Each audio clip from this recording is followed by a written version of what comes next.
The year is 1942. World War II is raging across Europe, Africa, and Asia. In the East, Adolf Hitler set his sight on one goal: destroy the Soviet Union, conquer its resources, and crush communism. His next move? Seize the city named after his greatest enemy, Stalingrad.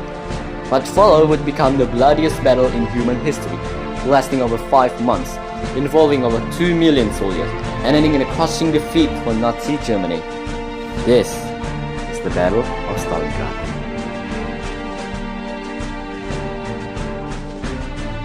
In June 1941, Hitler launched Operation Barbarossa, a massive invasion of the Soviet Union. The Germans advanced rapidly, capturing millions of Soviet troops, but as winter came, the offensive stalled just outside Moscow. The Soviets held out the capital, but Hitler refused to give up.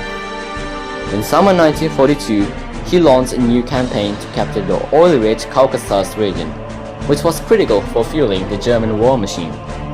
On the way to the city on the Volga River, a key transportation hub and a symbol of Soviet pride, Stalingrad, Hitler gave the order: take the city and level it to the ground. In August 1942, the Luftwaffe, the German Air Force, launched massive bombing raids on Stalingrad. Within days, the once bustling industrial city was reduced to rubble. Tens of thousands of civilians were killed in the first week. But Soviet leader Joseph Stalin ordered desperate defense, not a step back. The Red Army dug in, and so began one of the most brutal urban battles the world has ever seen. German troops expected a quick victory. Instead, they were pulled into a nightmare. Stalingrad became a maze of ruins, snipers, ambushes, and booby traps. Fighting took place in apartments, factories, stairwells, even the sewers. Each street had to be taken meter by meter. Soviet snipers, like the famous Vasily Zaitsev, picked off German soldiers from the shadow. In some buildings, one floor was held by Soviets, the floor below was German. The German called it Click, which means Red War. Stalin's infamous order number 227 was simple: no one step back. Retreating soldiers were executed as traitors. But beyond fear, there was also fierce patriotism. Women worked as nurses and messengers. Children helped up trenches. Entire Soviet division were thrown into the meat grinder.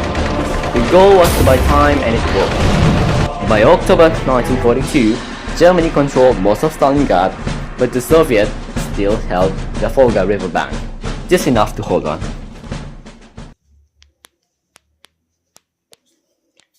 While the Germans focused on the city, Soviet generals Zhukov and Valesky prepared a trap. In November of 1942, they launched Operation Uranus, a massive pincer movement targeting the weak Axis guarding the German flanks: Romanians, Hungarians, and Italians. The Soviet tanks broke through in just a few days. By November 23rd, the German Sixth Army under General Friedrich Paulus was completely encircled. 250,000 Axis troops were trapped in the ruins of Stalingrad. Hitler ordered Paulus to hold Stalingrad at all costs. A breakout was forbidden. The German Luftwaffe tried to supply the trapped army by air, but it was hopeless. The weather turned brutal. Temperatures dropped to negative 30 degrees Celsius. Food and fuel ran out. Horses were eaten. Soldiers froze in their trenches. Thousands died without even seeing the enemy. Meanwhile, the Soviets tightened the noose, hammering the shrieking German pocket day and night. By January 1943, the German army was finished. On January 31st, General Paulus surrendered the southern pocket. 2 days later, on February 2nd, the last German units in the north gave up. Of the 250,000 Axis troops trapped in Stalingrad, only about 90,000 were captured alive. Less than 6,000 would ever return to Germany. It was a disaster of imaginable scale. The Battle of Stalingrad was a decisive turning point in World War II.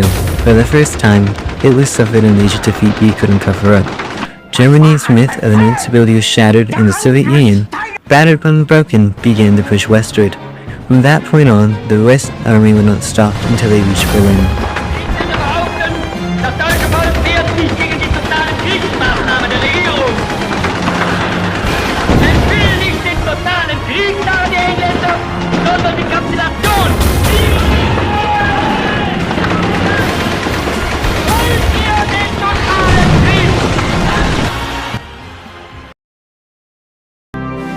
Today, the city is known as Volgograd, but the memory of the Battle of Stalingrad lives on in its statues, museum, and cemeteries.